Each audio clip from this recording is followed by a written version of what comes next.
Disclaimer, I am not a lawyer. The Haunting in Connecticut is a Gold Circle film and belongs to Lionsgate, Gold Circle, and their respected owners. This video is in accordance to the copyright law and follows the 5 points of the fair use clause in the copyright law. Bad things happen to good people. We're just a regular family like anybody else. We didn't ask for this, and we didn't deserve it. It's perfect. It's spacious and affordable. I'm just wondering, where's the catch? Well, it does have a bit of a history. First one upstairs gets first choice of rooms. Matt, did you find a bedroom? Down here? It's nice and it's cool. What do you think's back there? I don't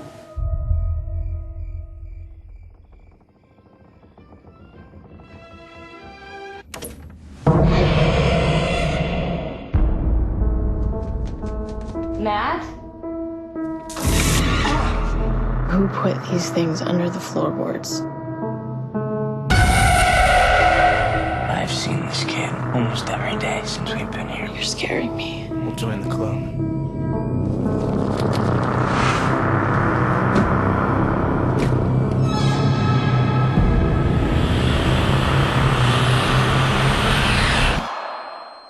So check it out. They'd held seances in this house. People not only contacted the dead, but made things appear. There is something in this house. Something no longer living and not yet passed over. What happened in the house?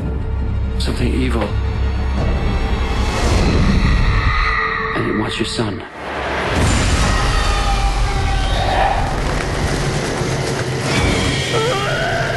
God, what have you done to yourself? You can't have this. You must get out now!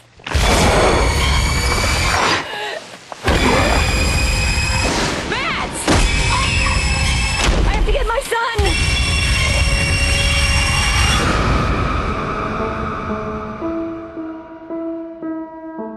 Thanks for tuning in, everyone, and welcome to this week's movie review of The Haunting in Connecticut, starring Virginia Madison and Kyle Gallner. One bright day in the middle of the night, two dead boys got up to fight. Back to back they faced each other, drew their swords and shot each other. A deaf policeman heard the noise and came and killed those two dead boys. Now I don't care what anyone says, that poem is creepy and awesome, just like this movie, depending on the mindset you went into the flick with and the reason you saw it in the first place. The Haunting in Connecticut tells the story of a family who moves into a house in order to get closer to their sick son's hospital for cancer treatment. As expected, the house is haunted and has an ugly past, which is the cause of all the evil that resides in the house. Now with that basic synopsis out of the way, let me get to a couple of misconceptions about the movie before I continue on with the review. Yes, this movie is indeed based on a true story, and the synopsis that I just gave you for this film is true, and anyone can look it up to find it as fact if they choose to. On top of that, this movie is heavily based on an episode of the Discovery Channel's documentary style show, A Haunting, which did an episode about this story. The movie is almost filmed in the exact same style of the show and can be considered as a movie version of the show. This you can also see for yourself as fact just by watching episodes of the show. Now, it's in my hopes that people realize that the story of this movie was over-exaggerated in order to make it more entertaining and scarier, but the world is filled with stupid people, so let me say this again. The story of this movie was over-exaggerated for the sake of increased entertainment and was not meant to convince you that all over-the-top scenes were real, regardless of the true story it's based on. Also, anyone who tells you that the trailer gave away all of the good scenes in the movie is lying to you and is full of shit. Trust me, this movie has more than what you saw in the trailer, and I would even go so far as to say that this flick can set the record for most jump scenes in a movie. Alright, now on to the rest of the movie. So a big complaint I keep hearing about this movie is that it tends to be cliche many times, and when combined with its jump scares, it becomes a bad movie. But I like to say otherwise. I feel that the movie was aiming for just that, which made it all the better. I mean, so far in 2009 there have been like, at least 6 horror movies, and none of them seemed to try to entertain and did next to nothing for its fans. But this movie actually tried. I for one know everything about the story of this movie, and on top of that I am into haunted house stories and ghost stories in general, and this movie hit upon all the popular aspects of paranormal stories while being a great B-movie. If you love ghost tales, haunted houses, and the paranormal, then you are bound to pick up on all the little things that the movie throws at you. This movie knew it had a fan base, and although it's not the biggest, they did aim to please, and I for one felt that they did a good job. Now, will the general audience enjoy this movie? Maybe, maybe not. But the fans of its source and story sure will.